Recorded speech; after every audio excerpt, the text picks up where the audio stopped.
What's up mga ka-bonsai trip? Ito puno natin ngayon naman ay isang sampalok. Ayan, sobrang wild niya na at napakatangkad. Diyos ko po, aray ko, ang dami na pang mga sanga.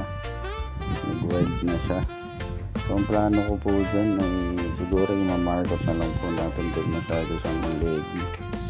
So magano tayo sa gitna niya. Then ito po, ito yung gagawin nating first branch. Yan, tinuturo ko na yan. So, maganda rin naman yung katawan niya.